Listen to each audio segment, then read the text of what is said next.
Hey, what is up, wood choppers? Again, just done the school drop off with Connor, and this seems to be when I think of an idea for a video or in this case, an uncomfortable truth for drummers. Now, this one, I believe it's number 4 in this series. It should be a Netflix series, by the way. Uncomfortable truths for drummers. Number 4 is going to be, I don't know how exactly I'm going to title this, but it is the concept that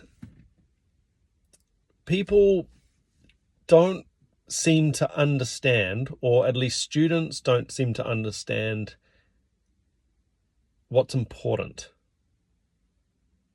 in terms of drumming.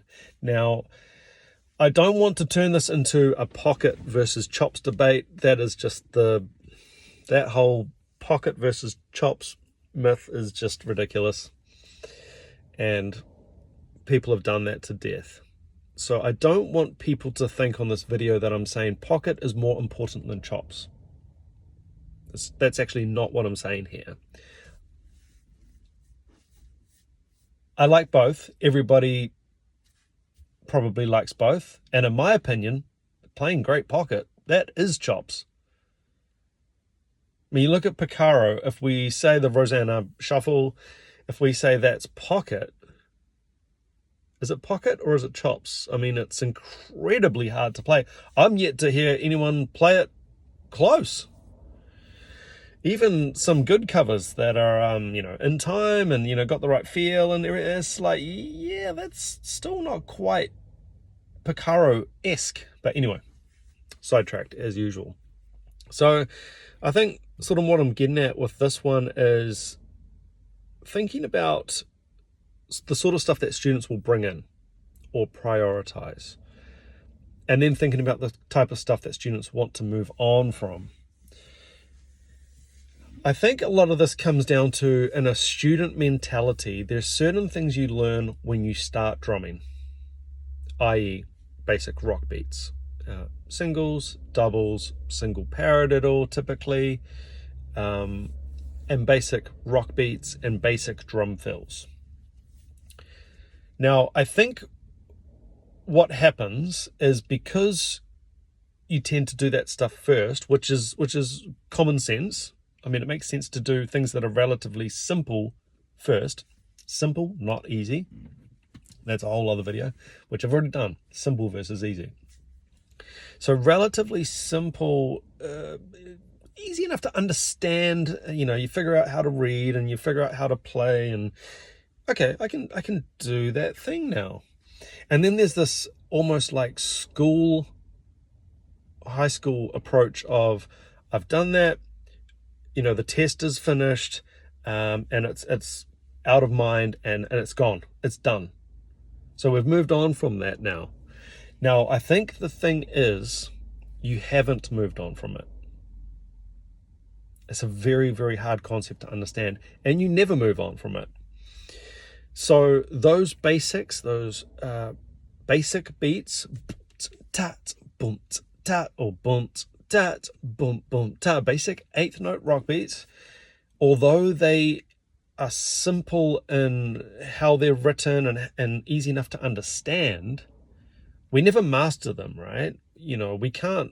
I can't play that like Steve Jordan, for example, or I don't know, insert whoever other amazing drummer, Aaron Sterling, and then you start to ask the question, why can't I play it like them? I mean, I'm playing the notes, but I'm possibly not playing it at a world-class level, which makes it almost redundant, because you're playing something relatively simple and something that you should have a good grasp on, but it's not useful or it's not hireable.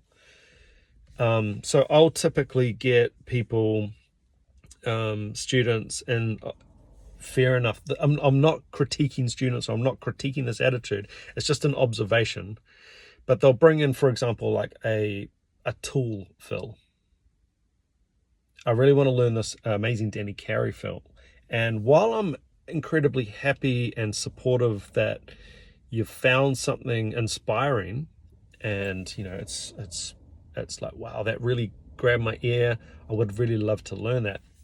All that stuff is good. That's good. That's a good thing. But it can be very hard to say, well, okay, so let's break this little fill down. And so we've got 16th notes at the start. Let's say we've got one E and A. Can you play that? You have to remind me, how does that go? So then instantly, we will be building a house on quicksand, because we're not 100% on those fundamentals. And perhaps the next rhythm is 1E A. Can you read that figure? You'll have to remind me of that figure. Okay, again, again, we're in a bit of a losing battle at that point. I could show you by ear through repetition and repetition and repetition, and that's okay, but it's not really based on anything, and you're not really understanding where the notes are. And it might even come down to, okay, so it's snare, tom, floor tom, 1E da da da, and then so can you read those notes? Do you know where they are on the drum kit? Can you remind me what that one is? Again, this is fundamental stuff. I think back to these videos always end up some jazz school story. I think back to music school, and there was a guy who, when I started, I was first year, and he was wrapping up in third year, and he was probably, undoubtedly, I would say, there were a lot of good drummers around, plenty of good drummers, but he was probably, if not the best, regarded as one of the better players. And I say that because he was getting hired a lot. He was gigging, constantly. And I was leaving the drum room. We were crossing over. I had my primary instrument teacher. We were doing a one-on-one lesson. And then I passed out the door, and he came in for his lesson.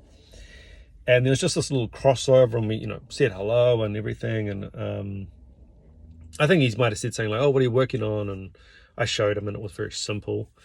And he said, "Oh, that's good, because, the basics, those fundamental things that you're doing there, that's what's going to sound good." And then he passed, and went on, and I went on my way, and I sort of went on my way like, huh. And then I thought about it, and I thought, this guy, he's not really known for his chops. He's not really known for playing fast. But he is sort of, he's the kind of the best. And I thought, there's most things that he does, I can actually do. If you wrote them out, I could probably play them. And then I sort of, it threw me for a little loop, that conversation, because it really got me thinking.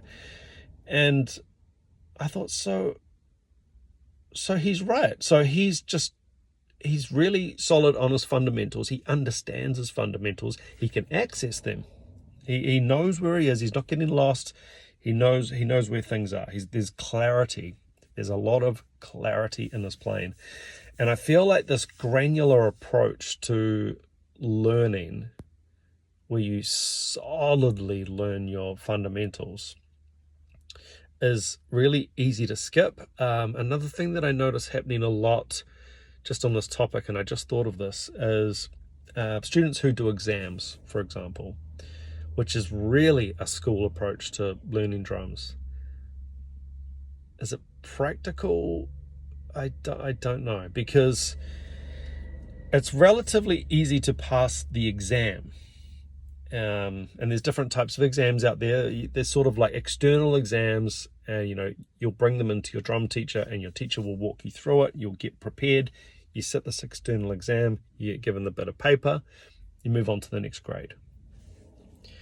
And you'll get students who will move through the grades steadily, a grade a year. And it could be easy to feel at that point that you're getting better and better, and you're at a certain level, which is, it's true that you're improving. You're obviously improving as things go. But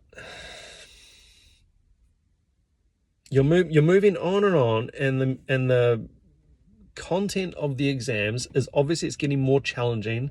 And in some areas, like when I've got students who are up to, for example, grade 8, grade 7, grade 8, even grade 6, 7, 8, the materials, it's actually pretty challenging. And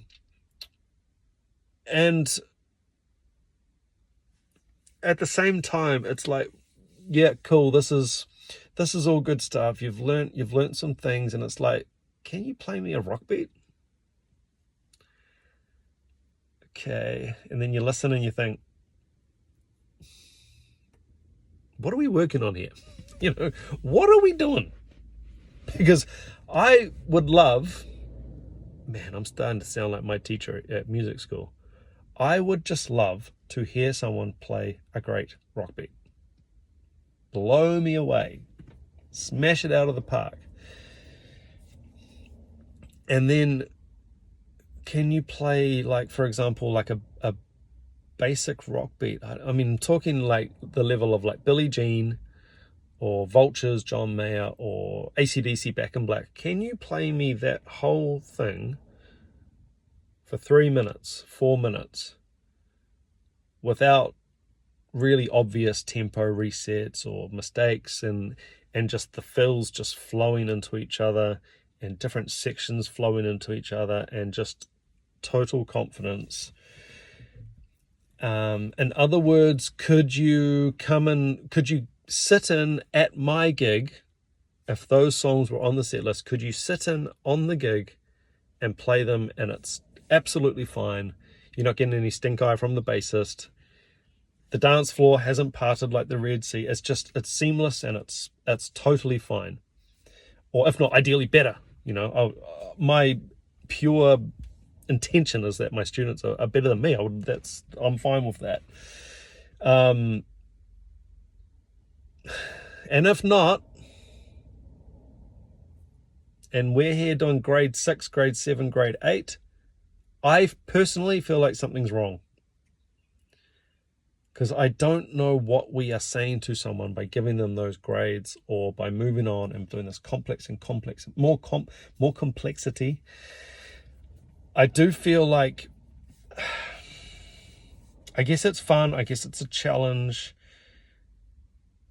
And I also think it's just genuinely very, very hard and very time consuming to work those basics properly.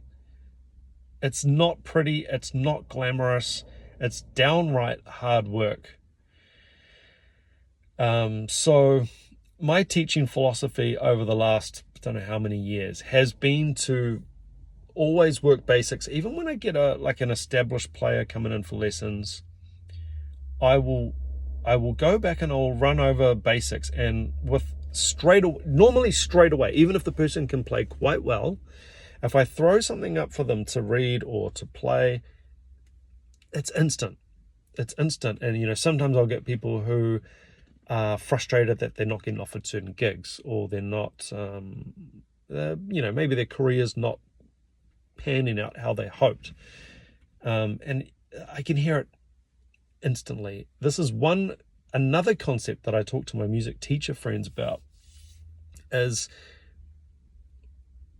I can hear within a bar, and they're the same. They say the same. You can hear within one bar the work someone's put in and the focus that someone's put in. So if someone's really zoned in on speed and complexity, and they've really gone down that route, often, not always, often, when you get them to play something relatively simple, that should have the appropriate feel and the right dynamics and everything, it's often lacking. And then you go straight away, okay, well, that's our problem right there. And they're sort of like confused. Like, what do you mean I can already do that? What are you talking about? I did that like 25 years ago. And it's like, here's the problem. You did it 25 years years ago. It's a long time ago, and you might not have thought about it since. You might have left it and gone on, and almost stair-stepped your way up in complexity, boom, boom, boom, boom, boom, boom, boom, and forgotten those really simple fundamentals. So this is already a long video, but hopefully I'm getting my point across.